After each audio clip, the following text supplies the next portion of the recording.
Hi, everyone, and welcome. This is Varley at Lavender Sky Panther with you on Sunday, May 31st, 2026, with a fun and very much impromptu little card reading today.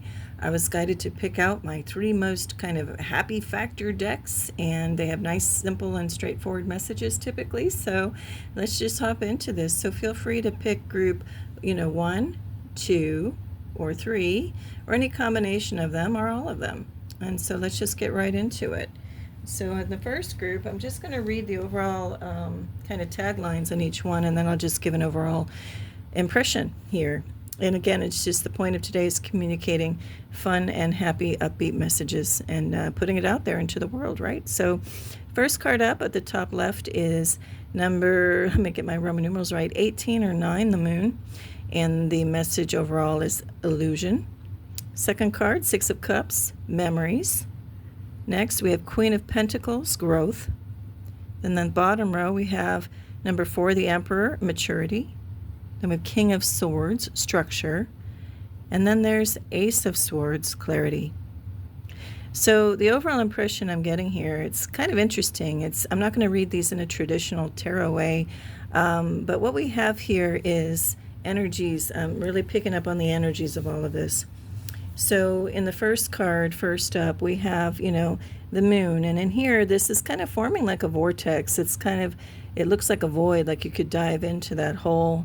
We've got a lot of little souls here hanging out in the perimeter in the sky, and they're trying to wave and get the attention of what looks like foxes. I don't think those are wolves. They feel like foxes to me.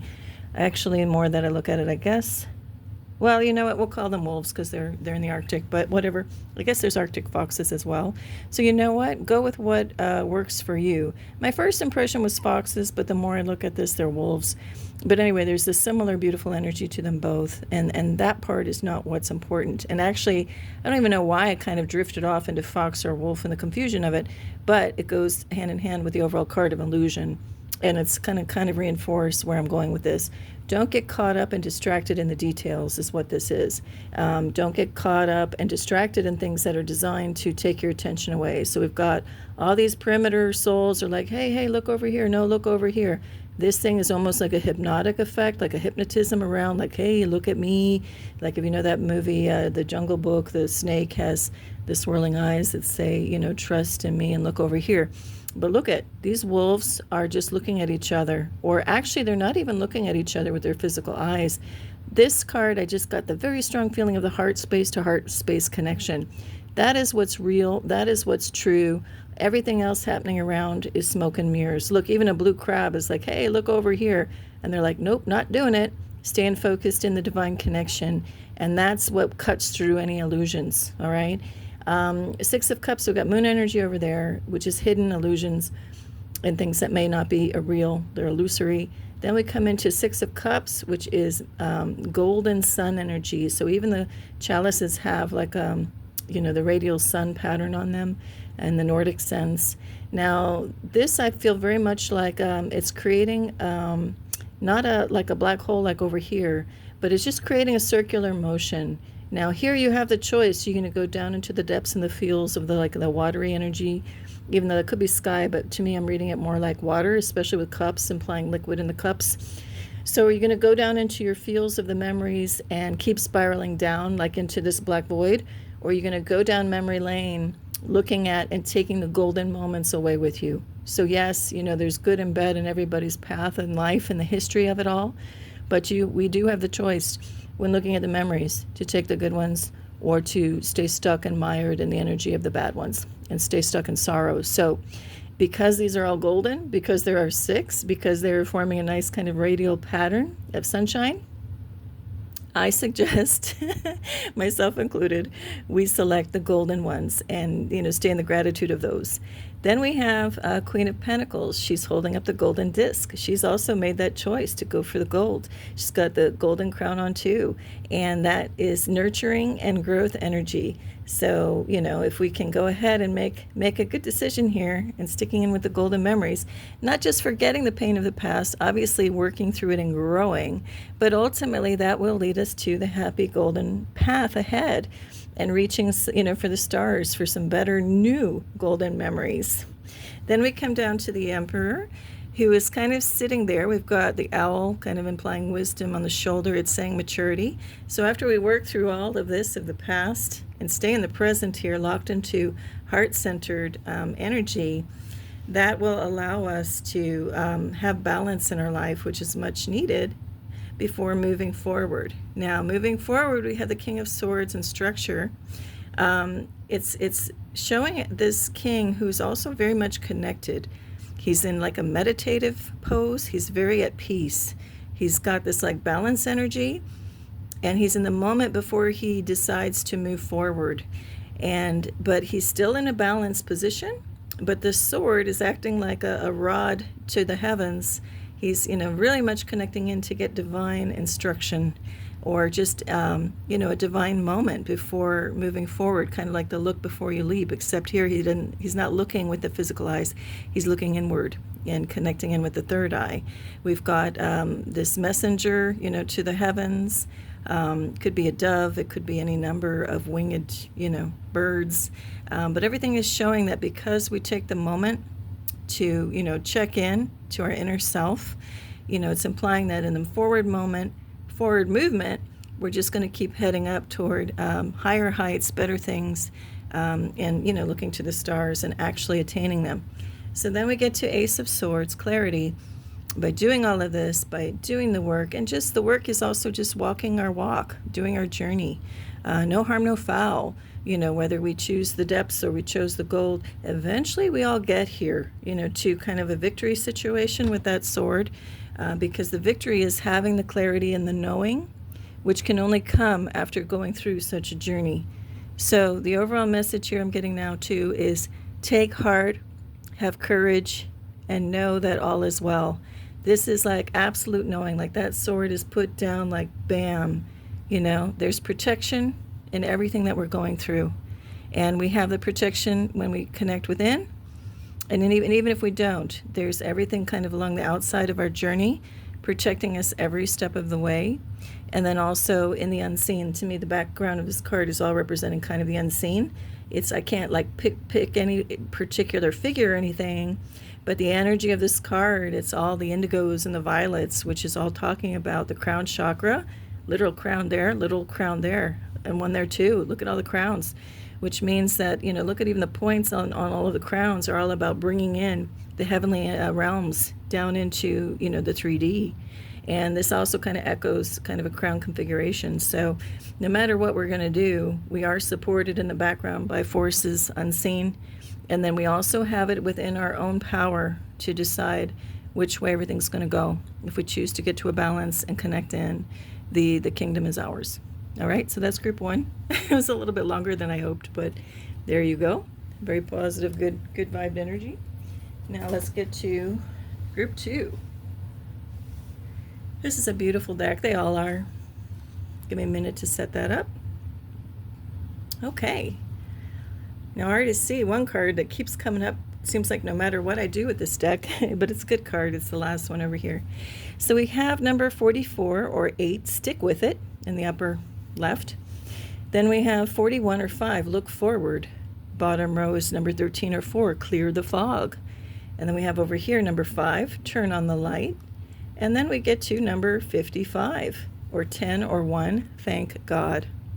So let's start off with stick with it. I mean, this whole spread is pretty self-explanatory, but let's get into some of the imagery. So we've got stick with it. This looks like a never-ending, like vine going off into the distance. It goes into a nebulous cloud that's, very, representing uncertainty. It could also represent, reaching for the heavens.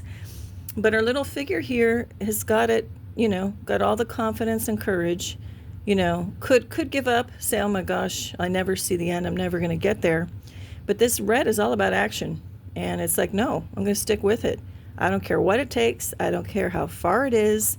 This is not only a card of stick with it, but also absolute trust that one, this thing is going to stay suspended, not going to just collapse.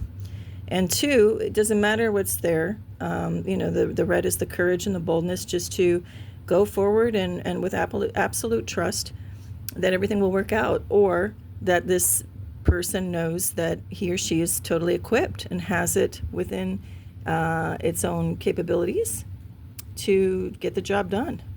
So stick with it. No need to give up. There's nothing else presenting to give up. And actually, there's actually no other way to go, actually, other than backwards. So in this case, it looks like unless this person has a parachute, they're not just going to hop off this thing. That's not an option. So really, it's either keep going or go backwards. So what feels better when I just say that right now? To me, I don't want to go backwards. Forward motion is it, right? Even if they're just going like one leaf at a time. It's always the forward motion. And that is reinforced and echoed by the next card, look forward. Again, this isn't about going backward. You think that person would feel good to have to like turn around and go backward? It's actually funny because these are really the same card but with a different setting. In this case, they're not going to, again, no parachute. Well, maybe they do have a parachute in there, but you're not going to jump off the ledge. You're going to keep following. Now, the path is winding. It's much like this with the clouds obscuring the view forward. They don't know if there's something hiding around that little crevice there or up ahead around the other bend, or even if there is a continuous way forward. But again, when we say, would you rather go forward or go backward? Backward doesn't sound so good. You already know what came before you anyway. So sometimes there's a real treasure in going forward into the unknown. But again, it's all in your attitude. It's all in our energy. If we want to be fearful, then, oh no, I kind of don't want to go forward because they don't know what's ahead. They don't know what's ahead. But she's wearing red too. So she also has that boldness that, hey, I've got the courage, I've got the strength within. Let's do this thing. I want to see what's around that corner, come what may, and it's okay. Okay? Then we get down to number 13, number 4, clear the fog. This card's interesting too because it implies you clear the fog, or me, the viewer of this card, clear the fog. It's not saying do something so that the fog clears, like go get help. This person's kind of waving and saying like, hey, to this other person. The dogs are looking at each other. So actually, I guess the first step in this is which figure are you in this scenario? I was just defaulting on the person on the bench because it's closest. It's the one most detailed out with the darker color. This one's faded out. But I guess for right now, do a quick little check-in. When you look at this card right away, go with your gut level intuition on it. Who are you in this situation? Or are you one of the dogs? And that's not meant to be anything like derogatory. That's just like, hey, are you the spirit of the dog? You could even be the tree spirit, actually, now that I think about it. But from a human point of view, let's just say you're one or the other. So to me, I default on this figure as being the strong one, the dominant one, because again, it's mostly dark. It's not faded out. So let's just say we're taking it from the point of view of this person. They're looking off. They're sitting. They could be content in the fog, but then they're just kind of going to be stuck in the fog for a very long time. And maybe that's okay for a little bit, but it's almost like you don't want to get too lost and too foggy, because then it's hard to get to the clarity. So this person is almost like doing a little lifeline to try to pull the person out of their reflection. It's kind of not a great safe environment if you're all stuck in the fog anyway. And so this is kind of like a little attempt at a lifeline, I read, that the person's kind of saying, hey, come over here with us. Now, I'm getting a different message on this too. This could also be, and see which resonates with you, when you're kind of in a foggy situation, maybe really, suss it out and use discernment on if that person trying to wave you down, is that just a distraction? Are they trying to lead you off to even, a worse path, a shadier path? Or are they here, arriving to be like a lifeline for good, and you really should break out of your fog, and drift off that way? So now that I think about it, the overall message is funny. It's taken a while to come to it because it's been kind of foggy until just now. The more I look at this, it's like you don't need to rely on anyone else, not even the dog on the leash or the lead, as they say in different countries, that you don't need them to show you the way. Like, look, this dog isn't saying, oh my gosh, I sense danger, let's run this way. It's kind of stuck too, like in a foggy situation. So in this case, it's up to you, up to me, whoever's the person, to just get up off that bench and make a decision to clear the fog, to clear this kind of stalemate. All right, that was a really long time on that card, but that's just wanted to come through. Then we get to turn on the light. So yeah, clear the fog. And you could do that as simple as flipping a switch to turn on the light. Is this person getting up and making a decision to move in a certain direction just to walk out of that foggy area? Because eventually if they walk long enough, they're out of the fog. In this case, it says turn on the light. And here they're doing it by taking a journey together with somebody else, with the support of somebody else, and reaching the highest heights so that they can get a nice perspective on that sunrise. I'm going to call it a sunrise. I don't feel sunset energy. But, through determination and making decisions and getting out of the fog and making the choice to head in a certain direction. And again, kind of like this, even if you feel like you're not sure, because fog is kind of confusion, if you're not sure which way to go, sometimes it's good just to pick, go with your gut level, your intuition, and just pick any direction and take that first baby step. And then look, they're all taking steps forward. So if you get up and take that baby step and eventually take more steps, you can get to a situation like this. Especially if you have support of a friend, or if you don't have a friend, you can turn that light on yourself, right? So I think the implication here is if it's kind of strength in numbers, if you can team up with others, whether it's a friend, it doesn't have to be a romantic interest or family member, just somebody who has loving, supportive energies. It's just showing that there's an amplification of that light if you can kind of connect in with others. And that can even be not in person. That can be, over any of kind of like the video things, or just closing your eyes and connecting in with the heart space. Put your hand on your heart. Think of whoever you want to connect with, and do it that way. And that ramps up the love energy, especially if it's like a sibling or family member, and say you live at different ends of the earth and you just want to connect in. Think of them with love. That turns on the light even brighter. Then we get to thank God. So this is the energy of maybe this person has done everything that they know to do in the 3D world and still aren't, kind of getting the help they need. Maybe this journey has been rough. I don't see any rocks on the path. Everything seems kind of open before each of these people. Even here, the fog isn't going to deter this person. They have the ability to get up and blow it away, just like turning on the light switch. But say, this person seems to be a little more in a desperation. So maybe this person has kind of done all of these things and finds himself in a tricky situation where he needs help. Like he could use the extra support of his loving figure here, but doesn't have it. So he's done all the technical things he knows to do. He's even built the fire. And so, he's got the smoke trailing off. But at the end of the day, he still needs more assistance. And so he's doing the prayer, thanking God. And then, he's thanking God that it's kind of a combination that through his physical efforts, this help seems to be arriving. And he's just in a moment of absolute thankfulness, because we can do a lot on our own. But, now and then we still need that help, whether it's coming off from the horizon, may seem like it takes a while to get there, or whether it's immediate. The fire does help for a lot of things if you're in this desert isle situation. He's got coconuts. He's got support here, too, even if this outer help doesn't come. But it's this moment of, what, thank God. We didn't come into this planet. I mean, we came in alone, yes, and how do I want to say this? When we come into this earth, you could say, well, we come alone, we come singly through our parent or the mother. But then again, there's always others around. The purpose of coming to earth isn't just to be completely on your own in a cave forever, although some may take a pseudo version path of that. But there are other people, there are other beings, there are other life forms like trees and other little critters and animals in the sea and on land.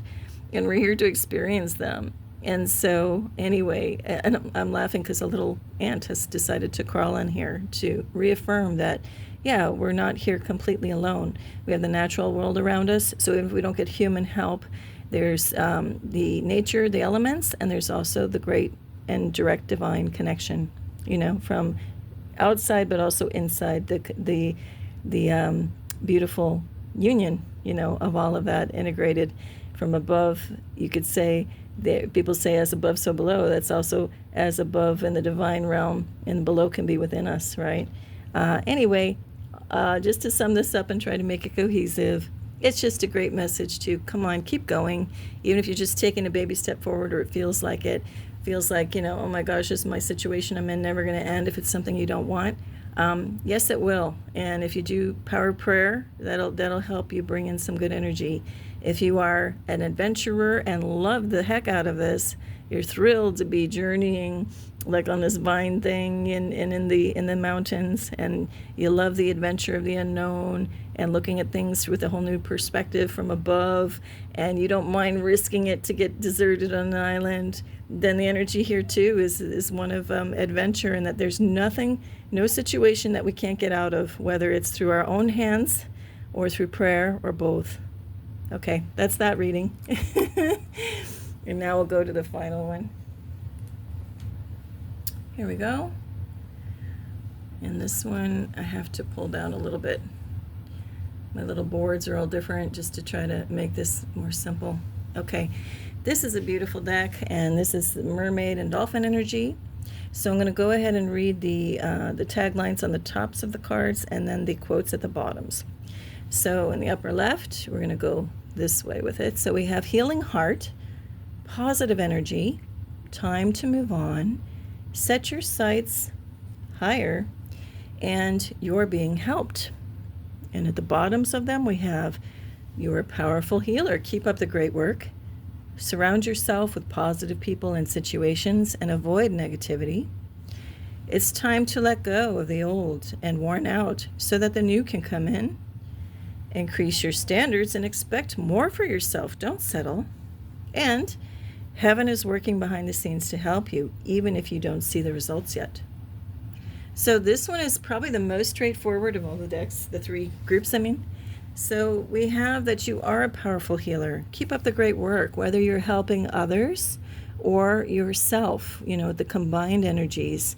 You have that healing heart that moves out into the world just by virtue of being in it.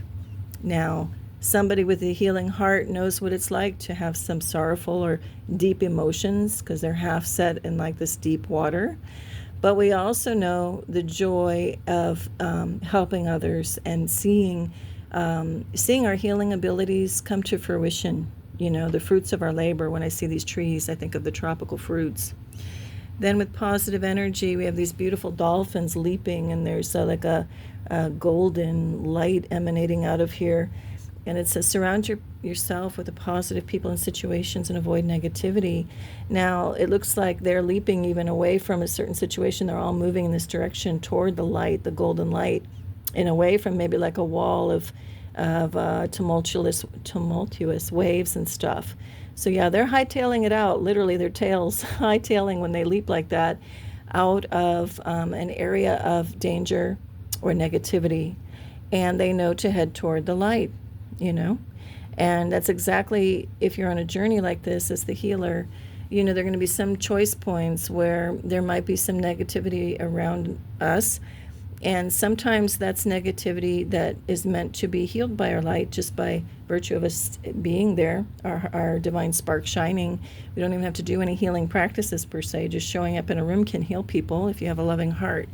But we have to be careful, not in a dangerous warning way, but just we have to be discerning, make these choice points of, are those the negative people around us that we are intended to help? And that we have to ask ourselves the question, are we equipped to help them?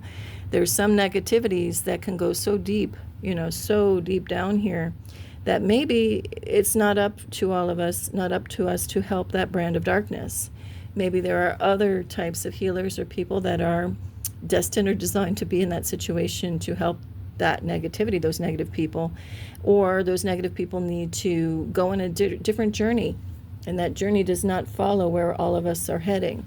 And so it's just, really surround yourself with positive people and situations so that you can heal even better. We don't need to be stuck down in the depths where we need so much healing that we can't heal others if we choose to be on a path that wants to be loving and kind and healing. We just have to be careful not to be stuck in the depths and the deep. So, and that's echoed and reinforced by and affirmed by this next card, time to move on. So don't stay stuck down there. Maybe we tried to help, we were loving and healing, but it's just not working out, and we got to know when to There's actually a phrase, I never really like it, but it's appropriate and very punny for this deck. But it's like fish or cut bait. You got to know when it's worthwhile to stay there and fish, or when you just have to cut your losses and move on. And this is just saying cut your losses and move on. Maybe you have a loved one or somebody you really wanted to help. It's just not working out. But again, it might not be your or my specific job to take on that situation. And it's saying to move on. Time to move on. It's time to let go of the old and worn out, so that the new can come in. It goes back to that phrase, you can't pour from an empty cup. We've got to make sure that we're okay so everyone around us is okay. And in that, sometimes it means letting go of old things and, emerging into newer things. This is even just reminding me of getting time to let go of the old. Maybe even just physically, symbolically, like put on a fresh, clean T-shirt, I don't know, like shower to wash away some of the negative energies. There was a time in my life when I was surrounded by negative people and situations. And sometimes for me, just going in the shower, even if I didn't live close to a beach, I used some coconut shampoo. And that coconut shampoo reminded me when I would close my eyes and wash it through my hair of just like a sunny beach day. And that put me in a very happy mood. So sometimes we can't maybe physically get out of our negative situations for a bit, but we can in our mind move on and journey on and, use our imagination, use aromatherapy, use other things to heal and move on, even if we're in the middle of these situations, until we can actually walk out of them. So that's the goal. Then is set your sights higher, increase your standards, expect more for yourself, don't settle. So there could be a time that we're so stuck in some of these less than energies that we might kind of lose sight of. We are this incredible golden being that we can not only reach for the stars, but, hold them in our hand. And we do have to ramp up the energies of believing in ourselves, and just knowing that we do deserve the world, all the stars and more. And just kind of override some of this energy, move on, and seize the day, reach as high as we can reach. And know that we can't fall. And even if we do, we'll learn a lot of things in the falling, but we won't be, taken out. Because next card, we're being helped. Heaven is working behind the scenes to help you, even if you don't see the results yet. And so we don't have to see that there's other things, surrounding us. Look at this little one has the dolphin energy, has swan, has, all kinds of critters, and again, the elementals, the trees. All of these things are kind of enveloping around this one. And then there's an actual dolphin that the person is supported by, can, float on. A little mer being. And so, we don't have to see the help to receive it. And it's just a matter of blindly trusting, but in a good way. Just knowing with a capital K in the heart space that something's got us. So if that little one sank, if this dolphin decides to just hightail it out of there in a different way than those, the child, can support itself. It has a tail and whatnot. But if it gets scared or panicked, there's more help below. There's lots of help. There's tons of dolphins, kind of at the ready to help us if we do fall as we reach up, for higher heights. And so I guess the overall energy too here is, don't be afraid to take a chance. And I guess, there is built-in fear that, but what if I fall? And there's that saying, but what if you fly, right? And which way you're going to choose. And all of these cards are talking about choose the golden way, the golden path. Don't be afraid to reach higher. And know that you're being helped in the seen and unseen. This is more talking about the unseen, but there's a lot of seen around us too. So take heart and reach higher, okay? So that's it for today, and I wish all of you a gorgeous right now. Until next time, bye.